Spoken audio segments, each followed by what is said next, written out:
అన్నదాత అన్నదాత మీ అన్నదాత, చెమటోడ్చి ఆహారాన్నందించే రైతన్న, అనునిత్యం నీ కండదండగా నిలిచే నేస్తం ఎవరన్నా. అన్నదాత అన్నదాత మీ అన్నదాత.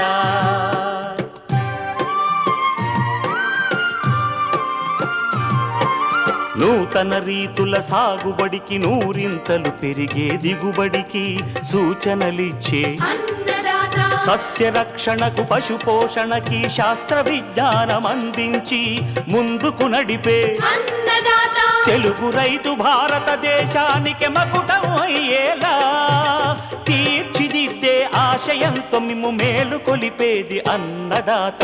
అన్నదాత అన్నదాత మీ అన్నదాత. అన్నదాత అన్నదాత మీ అన్నదాత.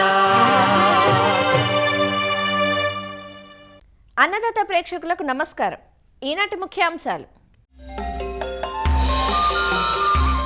మొక్కజొన్న పంటలో సమగ్ర కలుపు నివారణ పద్ధతులు, వేసవి బెండ సాగులో మెళకువలు,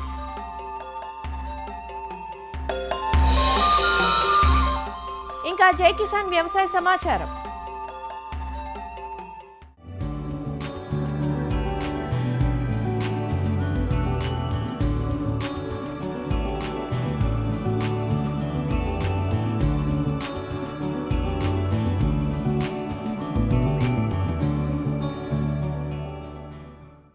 తెలుగు రాష్ట్రాల్లో వరి తర్వాత స్థానంలో సాగు చేయబడుతున్న ధాన్యపు పంట మొక్కజొన్న.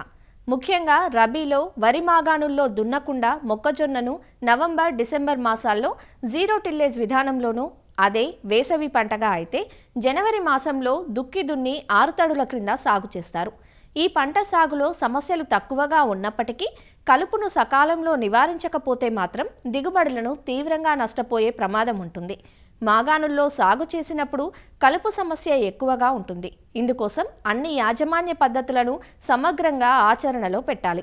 సమగ్ర పద్ధతుల్లో భాగంగానే రసాయన కలుపు మందులను వాడుకోవాలి. రసాయనాలు వాడటం సులువుగా ఉన్నప్పటికీ పైరు దశను బట్టి ఎంపిక చేసుకోవాల్సి ఉంటుందంటూ దుక్కి దున్ని సాగు చేసే పైరులో, అలానే దున్నకుండా సాగు చేసే పైరులో కలుపు నివారణ గురించి తెలియజేస్తున్నారు హైదరాబాద్లోని ప్రొఫెసర్ జయశంకర్ తెలంగాణ రాష్ట్ర వ్యవసాయ విశ్వవిద్యాలయం అఖిల భారత సమన్వయ కలుపు యాజమాన్య విభాగం ప్రధాన శాస్త్రవేత్త డాక్టర్ బి పద్మజ. మొక్కజొన్న పంటను తెలుగు రాష్ట్రాలలో రబీ కాలంలో మరియు వేసవిలో కూడా సాగు చేస్తూ ఉంటారు.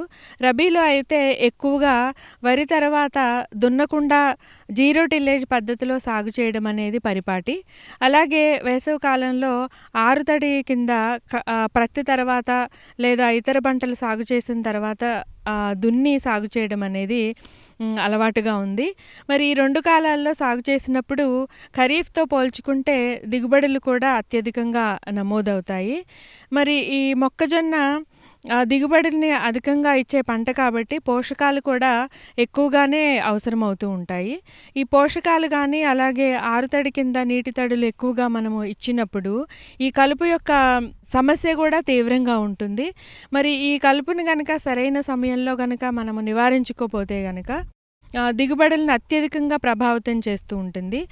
ఈ కలుపు నివారణకు వచ్చేటప్పటికి మనము రెండు రకాలుగా కలుపు మందులను ఉపయోగించుకొని నివారణ చేసుకోవడానికి అవకాశం ఉంది. కలుపు అంటే మొలకెత్తక ముందు వాడే కలుపు మందులు వాడుకోవచ్చు, లేదా కలుపు మొలకెత్తిన తర్వాత పంట మొలకెత్తిన తర్వాత వాడుకునే కలుపు మందులు కూడా అందుబాటులో ఉన్నాయి. ముందుగా కలుపు మొలకెత్తక ముందు అంటే పంటను విత్తిన వెంటనే వాడుకునే కలుపు మందులు కనుక మనం చూసుకుంటే, ఈ జీరో టిల్లేజ్ పద్ధతిలో వేసుకునేటప్పుడు విత్తిన వెంటనే 2 రోజుల లోపల తేమ ఉండేటట్టుగా చూసుకుని ఎకరానికి కేజీ చొప్పున అట్రజిన్ అనే పొడి మందును, అలాగే ఎకరానికి 1 లీటరు పారాక్వాట్ అనే కలుపు మందును రెండింటిని కూడా కలుపుకుని కనుక పిచికారీ చేసుకుంటే కలుపు మొక్కలు మొలవక ముందే నిరోధించబడతాయి. జీరో టిల్లేజ్ పద్ధతిలో వరి కొయ్యకాలు అనేది కూడా మళ్ళీ చిగురించి సమస్యగా మారుతుంది. కాబట్టి ఈ పారాక్వాట్ అనే కనుక కలుపు మందుని కనుక కలుపుకుని పిచికారీ చేసుకుంటే వరి కొయ్యకాలు కూడా చిగురించకుండా ఎండిపోతుంది.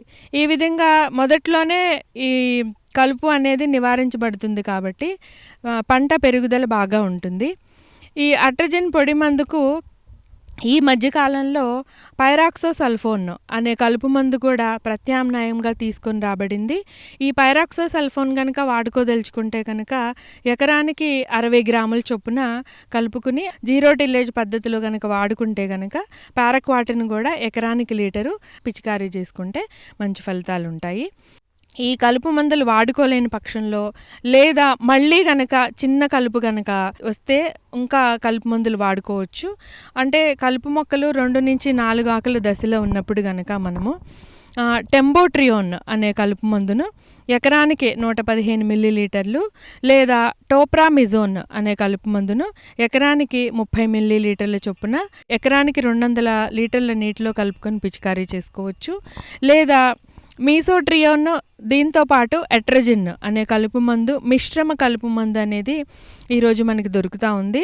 ఈ కలుపు మందుని కూడా మనము ఎకరానికి 1400 మిల్లీలీటర్లు పిచికారీ చేసుకుంటే అన్ని రకాల కలుపు మొక్కలు కూడా నాశనం అవడానికి అవకాశం ఉంది.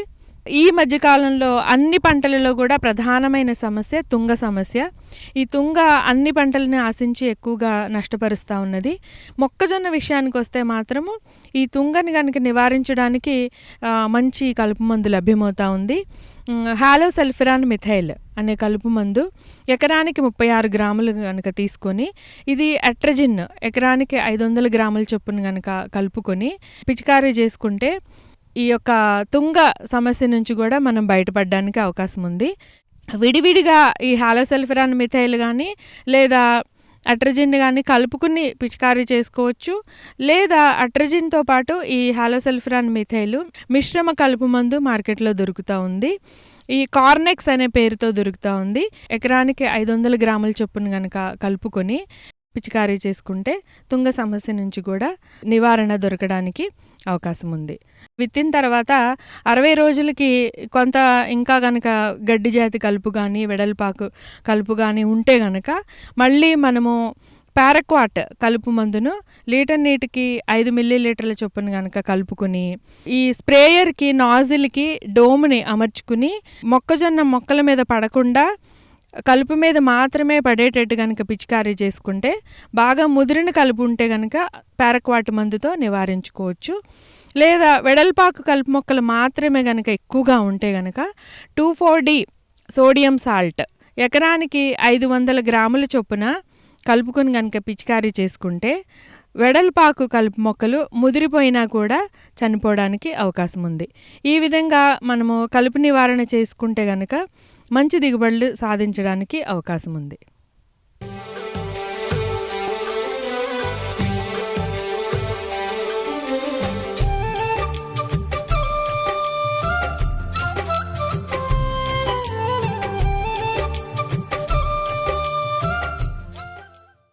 సంవత్సరం పొడవునా మార్కెట్లో డిమాండ్ తగ్గని కూరగాయ బెండ.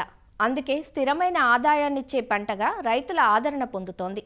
కాయలపై ఉండే నూగు వల్ల కోతకూలి సమస్యలు, అలానే బెండకు బెడదగా ఉండే పల్లాకు తెగులు, కాయతొలుచు పురుగులు సాగును కొంత వెనక్కు లాగినా మార్కెట్ సానుకూలత ఉండటం బెండకు కలిసొచ్చే అంశం. బెండను ఖరీఫ్, వేసవిలో ఎక్కువగా సాగు చేస్తారు. రబీలో ఉండే చల్లటి వాతావరణం సాగుకు అనుకూలించదు.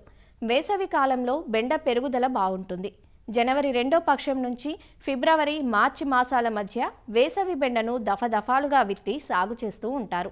రకాల ఎంపిక మొదలు సాగు ఆశాంతం శాస్త్రీయతను పాటించినట్లయితే వేసవి బెండ నుంచి ఎకరాకు 10 టన్నులకు పైగా దిగుబడిని పొందే అవకాశం ఉంది. వేసవి బెండ సాగు ఎలా చేపట్టాలో ఇప్పుడు చూద్దాం. బెండ ఉష్ణ మండలపు పంట. ఎత్తైన కొండ ప్రాంతాల్లో చల్లటి వాతావరణంలో సరిగా పెరగదు. చలిని, మంచును అస్సలు తట్టుకోలేదు. బెండను ఖరీఫ్, వేసవి పంటలుగా సాగు చేస్తారు. రబీలో ఉండే చల్లటి వాతావరణం సాగుకు అనుకూలించదు. పగటి ఉష్ణోగ్రత 25 నుంచి 40 డిగ్రీల సెంటీగ్రేడ్, రాత్రి 22 డిగ్రీల సెంటీగ్రేడ్ ఉన్నట్లయితే మొక్క పెరుగుదల బాగుంటుంది. వేసవి పంటగా బెండను జనవరి 2వ పక్షం నుంచి మార్చి మాసం వరకు విత్తుకోవాలి. ఆలస్యంగా వేసుకుంటే పల్లాకు తెగులు ఆశిస్తుంది. బెండ సాగుకు సారవంతమైన నల్లరేగడి నేలలు, ఎర్ర నేలలు, నీరు ఇంకే తేలికపాటి నేలలు అనుకూలం. సారవంతమైన ఒండ్రు నేలల్లో అధిక దిగుబడి వస్తుంది. బెండ విత్తుకునేటప్పుడు నేలను 2-3 సార్లు గుల్లబారే వరకు దున్ని చదును చెయ్యాలి. బెండలో సంకర రకాలకు ధీటుగా సాధారణ రకాలు దిగుబడినిస్తున్నాయి.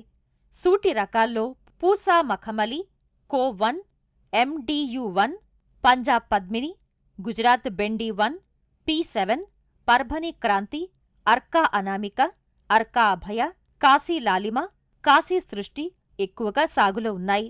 పంజాబ్ పద్మిని రకం పల్లాకు తెగులు రాకుండా నిరోధించగలుగుతుంది. కొంతవరకు రసం పీల్చే పురుగులు, కాయతొలుచు పురుగుల నుండి తట్టుకుని నిలబడుతుంది. ఎకరాకు 4 నుండి 5 టన్నుల దిగుబడినిస్తుంది. పర్భని క్రాంతి రకంలో కాయ 8 నుంచి 9 సెంటీమీటర్ల పొడవుతో ముదురాకుపచ్చ రంగులో ఉంటుంది. కాయలు కోసిన 2-3 రోజుల తర్వాత కూడా లేతగానే ఉంటాయి. ఎకరాకు 3.5 నుంచి 4 టన్నుల దిగుబడినిస్తుంది. అర్కా అనామిక బెండ రకానికి కొద్దిగా నూగు ఉంటుంది. 55 రోజుల్లో మొదటి కోతకు వస్తుంది. దిగుబడి 4.5 నుంచి 4.6 టన్నులు ఎకరాకు వస్తుంది. పల్లాకు తెగులును బాగా తట్టుకుని అధిక దిగుబడినిస్తుంది.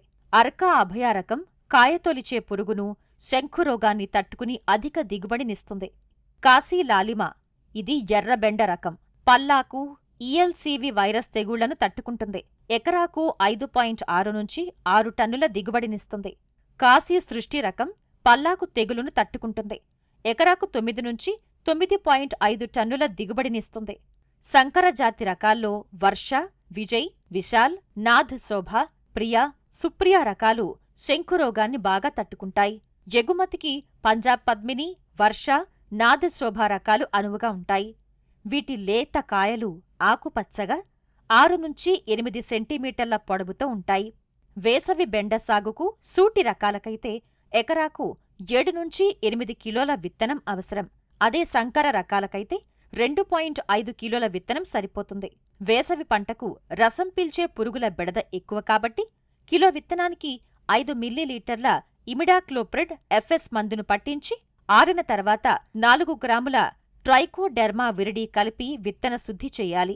వేసవి బెండకు నేలను మళ్లుగా చేసి వరుసల మధ్య 45 సెంటీమీటర్లు, మొక్కల మధ్య 15 నుంచి 20 సెంటీమీటర్ల దూరం ఉండేలా విత్తుకోవాలి. చివరి దుక్కిలో ఎకరాకు 6 నుంచి 8 టన్నుల పశువుల ఎరువు వేసి కలియదున్నాలి. దీనితో పాటు 20 కిలోల భాస్వరం, 20 కిలోల పొటాష్ ఎరువుల్ని వేసుకోవాలి.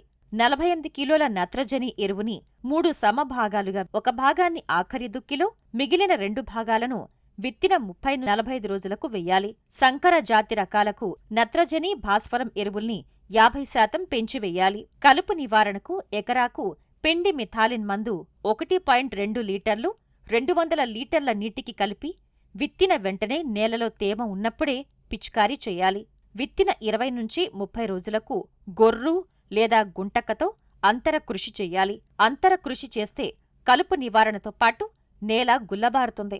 వేసవిలో ఉష్ణోగ్రతలు అధికంగా ఉంటాయి కాబట్టి సాగులో నీటి యాజమాన్యం పట్ల జాగ్రత్త వహించాలి. తేలిక నేలల్లో ప్రతి 4-5 రోజులకు ఒకసారి, బరువు నేలల్లో ప్రతి 6-7 రోజులకు ఒకసారి నీటి తడి అందించాలి. డ్రిప్ పద్ధతిలో అయితే రోజు మార్చి రోజు 2 గంటల పాటు డ్రిప్ ద్వారా నీటినందించాలి. వేసవి ఉష్ణోగ్రతలు 40 డిగ్రీలు దాటితే పూత రాలుతుంది. పూత దశలో లీటర్ నీటికి 10 గ్రాముల యూరియా కలిపి పిచికారీ చేయాలి. అది సాయంత్రం వేళల్లో మాత్రమే పిచికారీ చేయటం ఉత్తమం. దీనితో పాటు 2 గ్రాముల బోరాన్ లీటర్ నీటికి కలిపి పిచికారీ చేయాలి. నాటిన 30 రోజుల నుంచి కోత వరకు చీడపీడల సమస్య అధికంగా ఉంటుంది. మొవ్వు తొలిచే పురుగు మొక్క పెరుగుదల దశలో మొవ్వును, పూత కాత దశలో కాయను తొలిచి నష్టం చేస్తుంది. పురుగు నివారణకు రంధ్రం చేసిన ప్రాంతం నుంచి 1 అంగుళం కిందకు కొమ్మల్ను తుంచి నాశనం చెయ్యాలి. పురుగు ఆశించిన పిందెలు, కాయలను కూడా కోసి నాశనం చెయ్యాలి. వేప నూనె 5 మిల్లీలీటర్లు లీటర్ నీటికి కలిపి పిచికారీ చేయటం వల్ల పురుగులు గ్రుడ్లు పెట్టవు, పెట్టినా అవి పిగలవు. అందువల్ల ఎప్పటికప్పుడు వేప మందుల్ని విడిగా కాని, పురుగు మందులతో కలిపి కాని వాడుకోవాలి.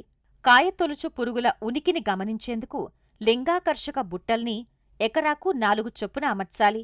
ఎకరాకు 20,000 చొప్పున ట్రైకోగ్రామా బదనికలను పూత దశలో వారానికి ఒకసారి పొలంలో వదలాలి. ఇలా చేస్తే ఇవి కాయతొలుచు పురుగు గుడ్లను తినేస్తాయి.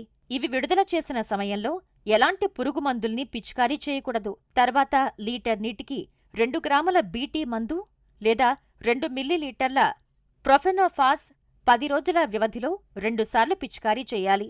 బెండకు మరో సమస్య పల్లాకు. దీన్నే మొజాయిక్ వైరస్ తెగులు అంటారు. ఈ తెగులు ఆశించినప్పుడు ఆకుల ఈనెలు పసుపు రంగుకు మారి కాయలు గిడసబారి తెల్లగా మారిపోతాయి.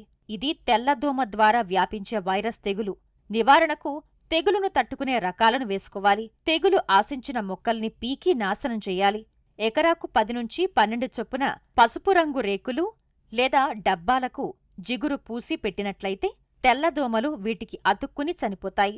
తర్వాత లీటర్ నీటికి 2 మిల్లీలీటర్ల డైమిథోయేట్ లేదా 1.5 గ్రాముల ఎసిఫేట్ కలిపి పిచికారీ చేయటం ద్వారా తెగులును వ్యాప్తి చేసే తెల్లదోమలను అరికట్టవచ్చు.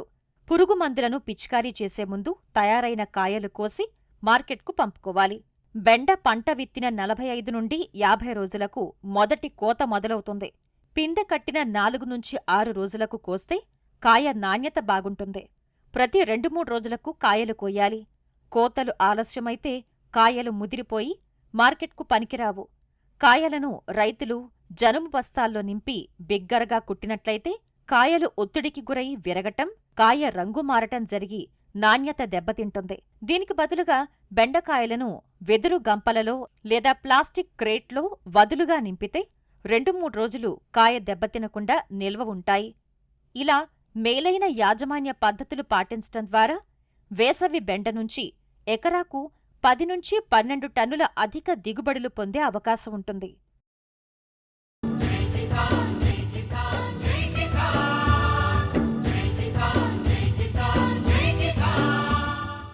వ్యవసాయ సమాచారం ఇప్పుడు జై కిసాన్లో చూద్దాం.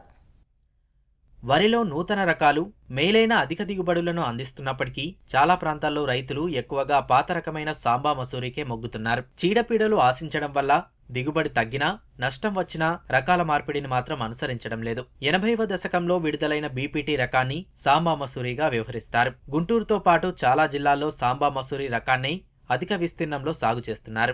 ఈ రకం మంచి అన్నం నాణ్యతను, రుచిని కలిగి ఉంటుందని, మార్కెట్లో ఇతర రకాలతో పోల్చితే మంచి ధర వస్తుందన్న కారణంతో రైతులు సాగుకు ఎంచుకుంటున్నారు. అయితే దోమపోటు, ఎండాకు తెగులు, అగ్గి తెగులు వంటి చీడపీడలకు తట్టుకోలేకపోవడం, గాలికి పడిపోవడం వంటి కారణాలతో రైతులు గత కొన్నేళ్లుగా నష్టాలు చవిచూస్తున్నారు. మొలకప్పుడు నీళ్ళు పడి అవి పడి పోయినాయండి. ఇప్పుడు వానలు పడి పడిపోయినాయి. బీపీట్లు ఏం శుభ్రంగా పాలు పోసుకోకముందే గాలి వచ్చింది, పడిపోయిందండి. అట నీడు అట అయిపోయింది, ఏడు అట అయిపోయింది. అందరూ వేస్తున్నారని మేము వేసామండి. ఖర్చు 4 తడవలు దోమ మందు 5 తడవలు కొట్టాల్సి వచ్చింది. గడ్డి మందు 2 తడవలు వేస్తున్నాం. కవులో 30,000 అంటున్నారు. ఇటు దిగుబడి ఇంకేమవుతాయండి, ఒక 20 కాడికి అవుతాయో. పడిపోతే 35-40 కాడికి వచ్చాయి. ఖర్చులు ఆ చేను వాళ్ళకి వస్తే చాలు అనుకుంటున్నాం. ఇప్పుడు మిషన్ ఖర్చు 2400, 2500 మిషన్, దానికే సరిపోతాయి. బీపీటీ ఏడు కూడా తేడా పడిందండి, పడిపోయి. అప్పుడేమో విత్తనాలు వేసుకోవడానికి కొంచెం వానలు పడ్డాయి. ఇప్పుడు మరి కొన్నిసార్లు ఇట్టకు పడిపోయి తగ్గుద్ది పంట. ఒక వంతు తగ్గుద్ది, 2 వంతులు చేతికి వచ్చింది. 30 బత్తాలండి, ఇప్పుడు 10 బత్తాలు తగ్గిపోయింది. గాలికి పడింది, మొన్న గాలికి. మన చేతికి వచ్చేదాకా మన నమ్మకం లేదండి. వర్షం గాలి దుమారం వస్తే పడిపోయింది. 2వ పైరుకి ఇంకో విత్తనం వేసామనుకో, ఇట్టడిది కొంచెం లేట్ అయింది 2వ పైరుకి. అది 2వ పైరు కోసమని ఇది వేసుకోవటం. ఈ బీపీటీలు మొగజొన్న 2వ పైరు వేసుకోవడానికి అనుకోకుంటుందని వేసామండి. ఇదే పంట అందరూ ఈ చేలు అమ్మటోళ్ళు, మనం ఒకటైతే వాళ్ళు ఒకటైతే బళ్ళు రావడానికైనా దేనికైనా ఇబ్బంది అవుతుందండి. కోసుకోవడానికైనా కష్టమైన ఇష్టమైనా మనం ఒకటిగానే చేసుకోవాలి పక్కలతో పాటు. వాతావరణ ప్రభావం అధికంగా ఉన్న ఈ రకం చీడపీడలకు త్వరగా లొంగిపోతుందని అనేక ప్రయోగాలు, పరిశోధనలు జరిగి చాలా రకాలు దీనికి ప్రత్యామ్నాయంగా అందుబాటులోకి వస్తున్నాయని, వాటిని కూడా పరిశీలించాలని వ్యవసాయ అధికారులు చెబుతున్నారు. వరి అనేది మనకి డెల్టాలో ప్రధానమైనటువంటి పంట. మన ప్రధానమైన పంటే కాదు కానీ మనకు ప్రధానమైనటువంటి ఆహారం కూడా. అయితే ఈ ప్రధానమైన పంటను మనం ఎలా తీసుకుంటున్నామంటే, ఒక 37 సంవత్సరాల నుండి బీపీటీ 5204 మాత్రమే 90% అబోవ్. ఈ సంవత్సరం చూసుకుంటుంటే మరి ఈ సంవత్సరం పరిస్థితి ఏంటంటే 99% వరకు అన్ని ప్రాంతాల్లో 5204ని వేసుకోవటం జరిగింది. అయితే అధికమైనటువంటి చీడపీడల యొక్క ప్రభావం ఎక్కువైపోయింది. ఇలాంటి వాతావరణ పరిస్థితుల్లో పంటలు పడిపోవటం, పంటలు మొలకెత్తడం జరుగుతుంది. అయితే ఈ 5204కి ప్రత్యామ్నాయం ఏంటి అనేది రైతులు తెలుసుకోవాల్సిన అవసరం ఉంది, వెతకాల్సిన అవసరం కూడా ఉంది. ఎందుకంటే ముఖ్యంగా రోజు రోజు మనం చూసుకుంటే వాతావరణం మారిపోతుంది. కాబట్టి ప్రతి రైతు కూడా 10 మంది నడిచినదే దారి అనుకోకుండా, 10 మంది వేసే విత్తనమే విత్తనం అనుకోకుండా, ఖచ్చితంగా మరి మారుతున్నటువంటి ప్రతికూలమైనటువంటి వాతావరణ పరిస్థితుల్లో పెరుగుతున్నటువంటి చీడపీడల యొక్క ప్రభావాన్ని తట్టుకొని మంచి దిగుబడినిచ్చేటువంటి వెరైటీల కోసం రైతులు వెతకవలసిన అవసరం, అలాగే శాస్త్రవేత్తలను సంప్రదించాల్సిన అవసరం, డిపార్ట్మెంట్ వారిని అడగాల్సిన అవసరం కూడా చాలా ఉంది. అయితే మన ఈ బీపీటీ 5204 మీద చీడపీడలు ఎక్కువగా రావటం వలన దాదాపుగా 5 నుండి 8 స్ప్రేయింగ్స్ చేయాల్సి వస్తుంది. అలాగే ఎరువులు కూడా ఎక్కువగా వేస్తున్నారు. దీనివల్ల త్వరగా పడిపోవటం, ఖర్చు పెరగటం, ఆశించినంత దిగుబడి చేతికి రాకపోవటం వలన చాలామంది రైతులు అప్పుల పాలవుతున్నారు. ఈ పరిస్థితులన్నింటినీ దృష్టిలో పెట్టుకొని డిపార్ట్మెంట్ పరంగా రైతులకి మేము అభ్యర్థిస్తుంది ఏంటి అంటే 5204 అనే విత్తనాన్ని మనము కొంత ప్రక్కన పెట్టి కొత్తగా డెవలప్ అవుతున్నటువంటి మన శాస్త్రవేత్తలు డెవలప్ చేస్తున్నటువంటి ఇలాంటి విత్తనాలు పూస 1853 అనే విత్తనాన్ని, అలాగే మరి బీపీటీ 2782, 2858, 2841 ఇవి రెడ్ రైసు, బ్లాక్ రైసు, అలాగే 2782 అనేది 5204కి ధీటుగా 40 బస్తాల వరి ధాన్యాన్ని ఇస్తుంది. పడిపోదు, పడిపోయినా కూడా మరి త్వరగా మొలకెత్తదు, ఫైన్ వెరైటీ. కానీ ఎందుకో మరి రైతులు వీటిని సాగు చేయటానికి సుముఖంగా ఉండటం లేదు. అది ఒక వ్యామోహం అనుకోవాలి. బీపీటీ 5204 ఏదో మార్కెట్ రేట్ ఎక్కువ ఉంటుంది, బాగా వస్తుంది అనేది. కానీ రైతులు దృష్టిలో పెట్టుకొని ఇప్పుడు ఉన్నటువంటి ఈ ప్రాబ్లమ్స్ అన్నిటినీ దృష్టిలో పెట్టుకొని ఎక్కువ చీడపీడలు, అలాగే ఎక్కువ ఖర్చు, త్వరగా పడిపోవటం, మొలక రావటం, ఇవన్నీ గత 4 సంవత్సరాల నుండి మనం చూస్తూనే ఉన్నాం వరుసగా. ఈ సంవత్సరం కూడా ఇంకా డిఫరెంట్ సిట్యుయేషన్. ఇప్పుడైతే పాలు పోసుకునే దశలోనే అక్కడక్కడ ఈ చిన్నపాటి వర్షాలకు, గాలులకి నేల కొరగటం జరుగుతుంది. కనుక ఇది అసలు దేనికి పనికిరాదు. కనుక ఈ సంవత్సరం యొక్క మరి దీన్ని కూడా దృష్టిలో పెట్టుకొని పరిస్థితులను ఖచ్చితంగా వచ్చే సంవత్సరం ఇలాంటి వెరైటీస్కి మీరు డైవర్ట్ కావాలని ఇలాంటి వెరైటీస్ని వేసి మంచి దిగుబడులు పొంది ఇంకా వ్యవసాయాన్ని చాలా లాభకరంగా చేయాలని మా ఉద్దేశము. సాంబా మసూరి రకానికి మార్కెట్లో ధరలు ఆశాజనకంగా ఉన్నప్పటికీ సాగులో ప్రతికూలతల వల్ల రైతులు గత కొన్నేళ్లుగా నష్టాలు చవిచూస్తున్నారు. ఇలాంటి పరిస్థితుల్లో వ్యవసాయ శాఖ తరపు నుంచి రైతుల్లో మరింత అవగాహన కల్పించి ప్రత్యామ్నాయ రకాల సాగుకు మళ్లేలా చర్యలు చేపట్టాల్సిన అవసరం ఎంతైనా ఉంది. మరిన్ని విభిన్న అంశాలతో రేపటి అన్నదాతలో మళ్ళీ కలుసుకుందాం. అంతవరకు సెలవు. నమస్కారం. అన్నదాతలు తమ సందేహాలు, సమస్యలను 1800-425-4085 టోల్ ఫ్రీ నెంబర్లో ఉదయం 10 గంటల నుంచి 11 గంటల మధ్య పని దినాల్లో సంప్రదించగలరు. ఈ కార్యక్రమాన్ని యూట్యూబ్లో www.youtube.com/annadaata ETV లింక్ ద్వారా వీక్షించవచ్చు.